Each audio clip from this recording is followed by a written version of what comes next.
Crollo knows all of this, and as we've seen from previous chapter, he is 100% right. I love the way that Togashi is writing this. This is absurd. Incredible literary work. I've never seen a fucking manga so detailed in my life. It's potentially a page that Crollo can use to bury Hisoka once and for all. What's up, ladies and gentlemen? This is reporting live with a review on Hisoka's asshole. We're going to be delving deep into chapter 405, and we're going to explain just what the fuck is going on and how excited we are. We are so back. And in order to express my excitement, I'm putting on my fucking Hunter x Hunter hat.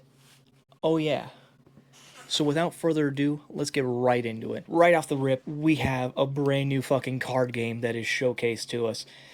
Whether or not we actually give a shit about this card game, who cares? It adds to the universe. Here's a brand new fucking way of playing poker. And guess who's winning it? It's none other than Hisoka Moro himself. Because fuck it, we love seeing this guy. He rarely shows up on screen, even though he's a pivotal character for this fucking arc. He just shows up whenever we feel like it and adding some fucking crazy value. Togashi, you're a sick fuck. What's pretty sweet here as well is that with this reveal of Hisoka for the start of this chapter, we also get a little bit of some exposition about what he was doing when the ants were going to war. And it's neat how we see a little bit of his personality come out and pretty much just say, like, look, these ants aren't fucking humans. I'm not playing with them. Even though he's wrong. He just doesn't understand it. Fucking guy. Love it. Not only that, but he also expresses how he's not interested in the succession war because, as this man says, he is true vanilla and does not want to fucking fight in some group kink shit. He likes a one-on-one, a mano-a-mano type battle. Moving on from that little expression that we get, that little, like, lore of character of just him loving to ravage a fucking partner, we get a neat possible double meaning here where he says, I don't mind playing with myself. Could it just be he's a sick fuck? Probably. But it turns out that Bonolenov is in disguise as Hisoka, and that the Hisoka that we saw beforehand was in fact just Bonolenov fucking around, which is quite ridiculous. So when he says he doesn't mind playing with himself, maybe he's referring to the fact he doesn't mind playing by himself at the moment, sure, and he loves just doing what he can. Or he could be referring that he knows that Bonolenov is right fucking behind him doing some crazy shit. Pretty nuts. Moving forward with that, Bonolenov also expressing some crazy little fucking IQ plays where it shows how we got into this conundrum. Pretty much, Crollo, big fucking genius. I can't believe Togashi makes these characters as smart as he does. Crollo comes in, says he pretty much knows all about the Kaki Mafia, how they know about balance, how they operate normally, and how the Troupe is going to be a monkey wrench into that balance play. Pretty much right off the rip is like, yo, dude, they don't want us fucking running around here, and they don't like Hisoka as well being a wild card. It impedes the balance. You're gonna transform into fucking Hisoka. You're gonna pretty much get access to tier 1 by tricking the Mafia into thinking you're Hisoka, and they want to get you out of here so that way we meddle less with the balance. But here's the kicker. Hisoka's already going to be on tier 1 because I guessed it.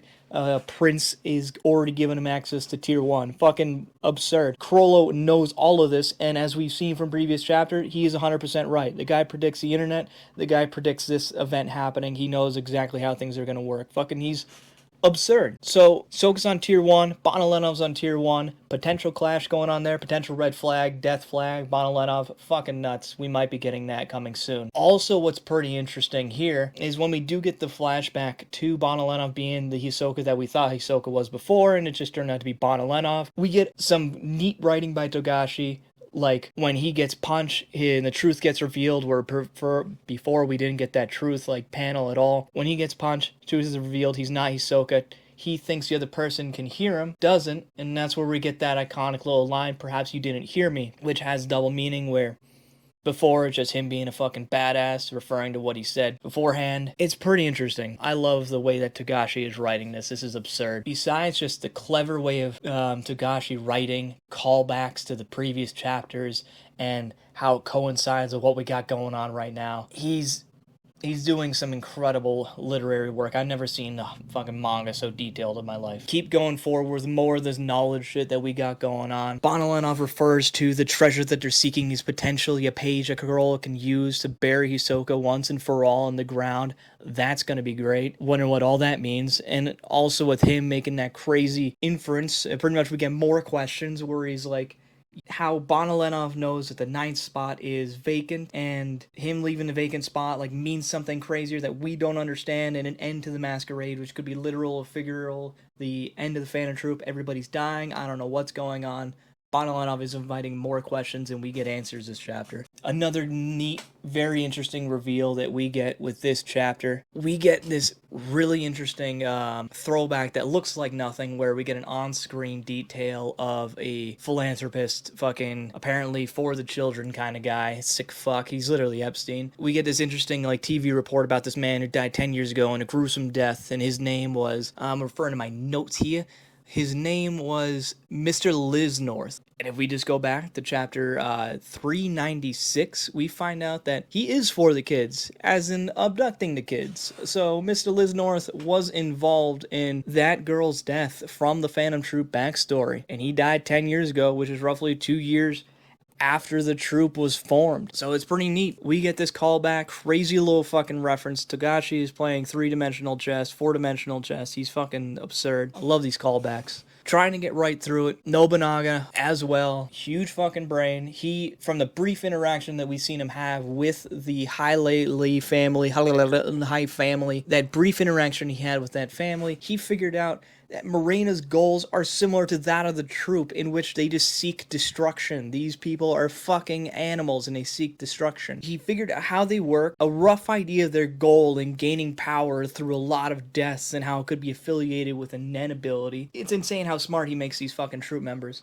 Not only with all this, he pretty much infers to these two mafiosos that, hey, look, maybe she's not operating like a mafia because she seeks destruction. She doesn't seek balance. Maybe she's not operating like a mafia family like you guys do. And we can just eliminate the fuck out of them. They pretty much concede. They say, yep, I think you're just about right. We want you guys to crush them, and we give you our full support. Let's take a little trip down this hallway. And as they begin to do that, we get a couple more little neat story reveals. One, Kenny Wang gets an internal monologue, potentially being a double agent, which is fucking huge. This guy, Cold Zero Smile, whatever, he fucking could be a double agent working for Morena. Again, as if the story isn't already complicated enough, he just loves to do this stuff to us, which is neat, just keeps us on our toes. And we get a little bit more exposition about how strong Dogman is. I stressed you, this guy, 5 meters of his opponent, Nen type, figured it out, done. 2 meters, how good they are at using Nen. And the biggest one of all, which could be vague, but I think is huge, if he just sniffs your head, he 100% figures you out. Think about that like a Kurapika, how complex his ability is.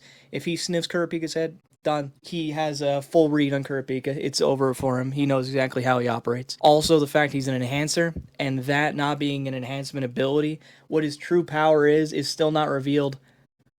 Potentially. There's also the mystery of the target that they're looking for in the first place, which could be a callback to Serennik's friends from the 390s. I think that was 393 they showed his friends. And how the friends said that the best way they could help Serennik was by not getting caught by Morena. So they could be looking for his friends. They could even be looking for the tattoo artist from like all these chapters ago. Anything is possible. And then he leaves us with, again, another cliffhanger. Going through the hallway, going through the door. What do the Phantom Troupe see? We don't fucking know. Could be anything. That's a mouthful. It's a lot to absorb. But we get a week at a time to figure it out and see what's next. Togashi, you're a genius as always. It's good to be back. It's good to have you back. And I'm glad you guys could sit around for this as we delved into that chapter as much as we could. But anyway, key question, is Hisoka gay? I don't know. Let's find out together. Leave a comment below, leave a like, anything, whatever you want. I'm glad you guys tuned in. Thank you, and that's all I got.